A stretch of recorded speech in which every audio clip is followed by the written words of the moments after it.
If pictures of those towering summer wildfires haven't convinced you, or record drought, or the size of your AC bill this summer, here are some hard numbers on climate change. More than 40,000 heat records were set in 2012 across the USA.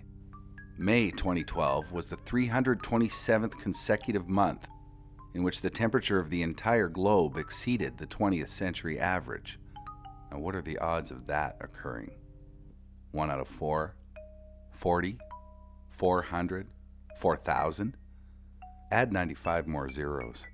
1 out of a number considerably larger than the number of stars in the universe. Arctic sea ice melts to a record low in 2012. Today's oceans are 30% more acidic. Carbonic acid, from burning fossil fuels, is dissolving the shells and bones of life in the seas. The atmosphere over the oceans is a shocking 5% wetter, loading the dice for devastating storms. Hurricane Sandy made that point, with a vengeance. Storms on greenhouse gas steroids will continue to get worse. Sandy devastated 5 Caribbean islands, New York, New Jersey, much of the U.S. Northeast, and several Canadian provinces. Over 170 deaths and billions in losses. Now, to understand global warming, we just need to understand a few numbers.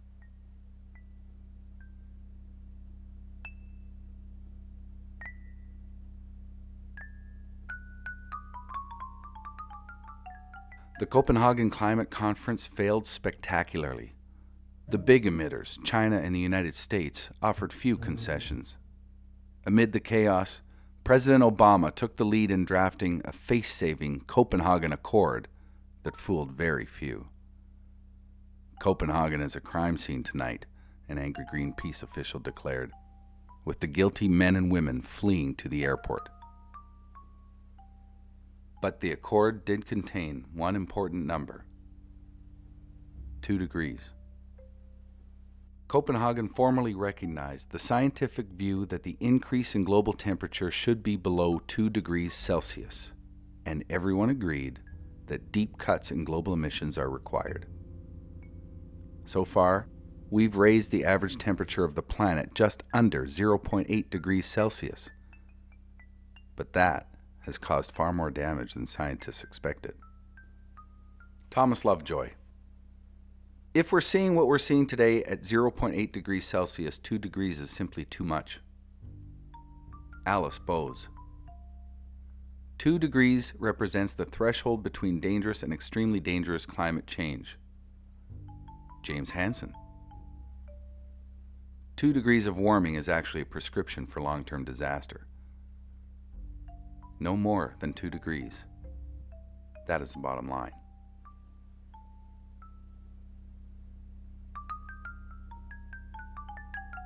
The second number we need to understand is 565 gigatons.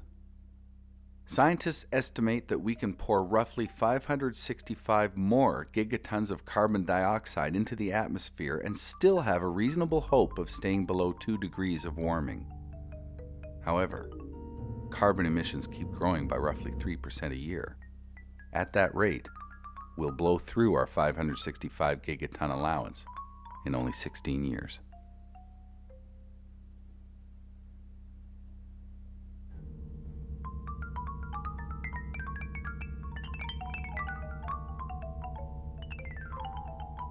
The third number is 2,795 gigatons, the amount of carbon contained in the proven coal, oil, and gas reserves.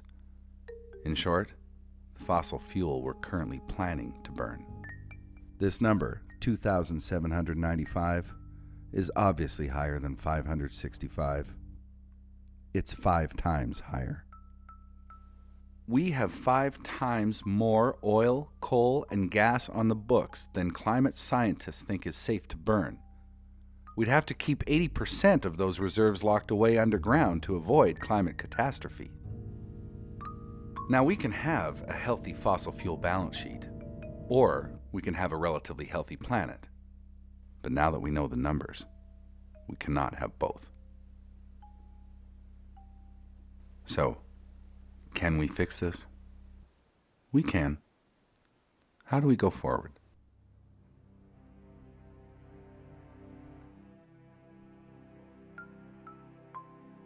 Here's a new number: 1%.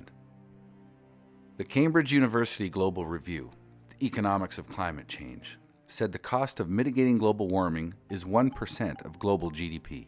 Creating the infrastructure and capacity to decrease emissions and improve efficiency will cost about $790 billion per year.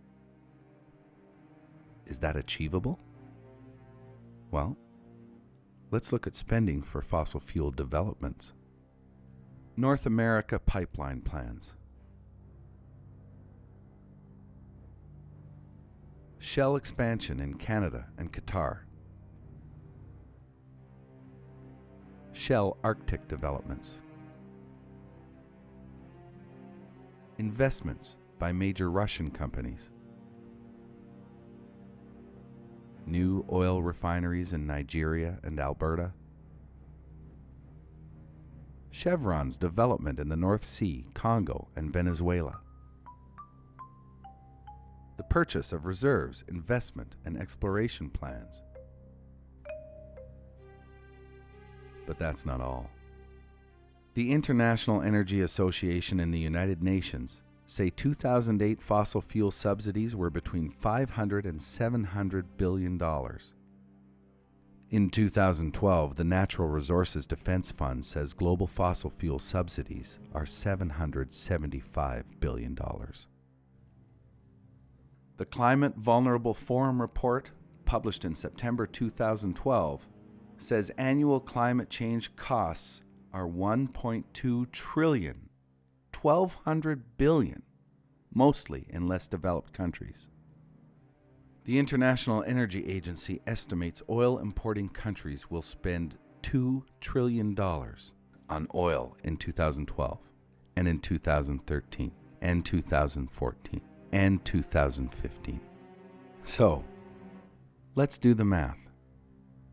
$4,280 billion, the cost to keep burning oil, divided by $790 billion, the cost to convert the world to renewable energy, equals... Now what does this mean? It means the global cost of oil is more than 5 times the cost to abandon it. And we haven't even talked about the costs of coal. Nor have we talked about the hidden costs of fossil fuels. The U.S. National Academy of Sciences estimated illness due to fossil fuel pollution costs the United States healthcare system $120 billion per year. The USA is only about 4% of the global population. So what are the healthcare costs globally? 500 billion? 750 billion? More? Munich Re, a top reinsurer, links the rapid rise in North American extreme weather catastrophes to fossil fuel-driven climate change. Climate-driven catastrophes in North America have risen from an average of 50 per year in the early 1980s to over 200 post-2005. We cannot sustain such massive loss of life and property. Catastrophe costs are building every year in North America and around the world. There is one other number in the Climate Vulnerable Forum report: 400,000. Climate change contributes to the deaths of nearly 400,000 people every year. 400,000 people every year. So, now we've done the math. Where do we go from here? Fossil fuels cost us much more to use than to abandon. Lives lost, health costs, environmental destruction, and money. Our money. Over 5 times as much money. We can move forward. We can prevent climate catastrophe. We must get off fossil fuels. beginning now.